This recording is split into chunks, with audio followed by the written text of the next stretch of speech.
د خوشحال خان خټک بابا رحمه الله یو څو ګټورې ویناوې. غږ حافظ عمري.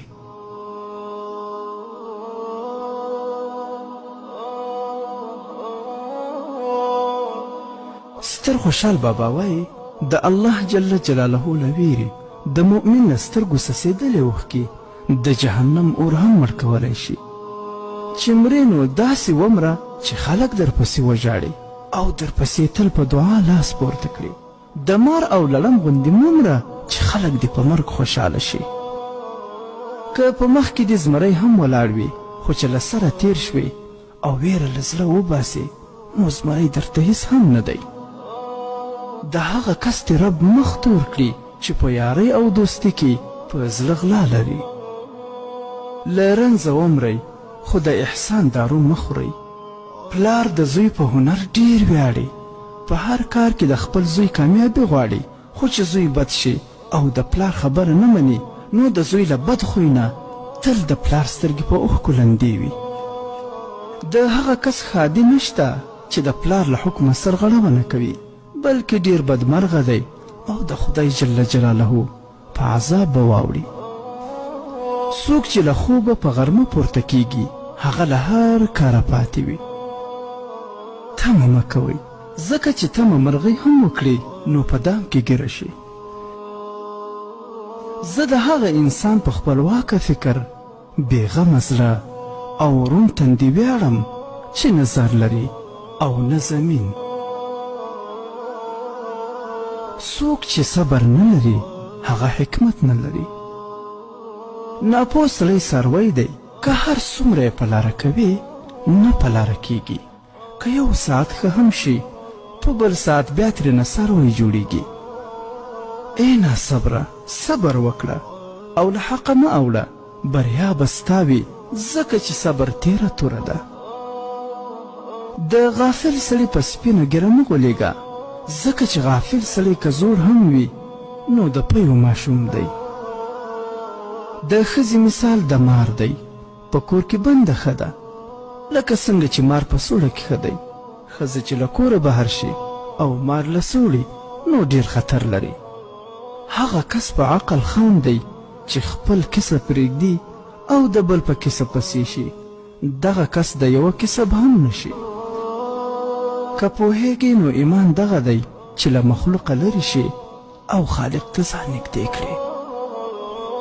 د ګل یا ښه بوی وي او یا هم ښه رنګ، چې په دې دواړو کې یو هم نه لري نو ګل نه دی. د ناپوهانو په رښتیاو کې هم ګټه نه وي، ځکه چې ټولې خبرې یې له خیره لرې وي. زار مې د هوښیار له خبرو کړې چې درواغ او رښتیا یې د شکر غوندې خوند او مزه لري. د دین او دنیا لپاره پاک اوسئ، ځکه چې ناپاکه خلک په دین او دنیا دواړو باندې خوار وي. هوښیار سړی پن ته اړتیا لري، د ناپوه له پن سره څه کار نشته. که په نفس قدم کیږدې نو سلطان بشي. ښځه چې ښه خوی او ښایسته صورت ولري نو په دې دنیا جنت دی. په هر کار کې عقل قاضي کړه، چې کله هم څه خبره یا څه کار کوي نو له عقل نه مشوره وغواړه، چې څه فتوا یې درکړه هغه عملي کړه. ښه سړی د چا بدو ته نه ګوري، که بل ورسره بد هم وکړي نو دی په بدل کې ورسره ښه کوي. ښه معشوقه هغه ده چې نه درواغجنه وي او نه قهرجنه، نه بدخوراکه او نه بدپوشاکه وي. غریبه په دې خوښ اوسه چې مال او دولت نه لري چې سبا درنه د حج او زکات پوښتنه نه کیږي. عاقلانو ته د نامرد سړي بریتونه او د موږک بریتونه یو شان ښکاري. پښتانه که کم همته او ناپوهان نه وای نو نن به په ټول هندوستان د دوی حکومت و، خو افسوس چې غافله دي. خلک به دې په هیڅ کې هم پرېنږدي، که په خوی کې د فرشتو په شان هم شي.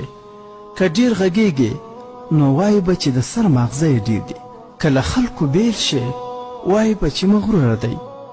که له هر چا سره مخامخ کیږي او ورسره تګ راتګ کوي نو وایي به چې بېګاه سبا د خلکو په کورونو ګرځي.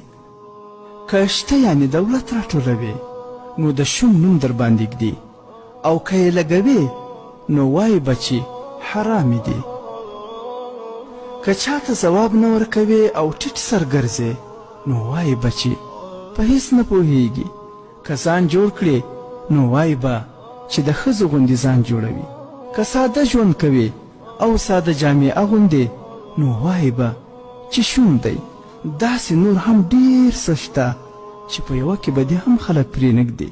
زه او ته خو پرېږده چې د خلکو له خولو نه پیغمبر صلی الله علیه وسلم خوندي نه و. خو بیا هم ته خپل نیت له هر چا سره ښه لره، ځکه چې په هر څه کې خپل نیت رهبر دی. دې ته مه ګوره چې فلانکی په یادو قرآن لولي، ته د فلانکي عمل ته ګوره چې څنګه دی، په زړه کې یې ویره شته او که نه.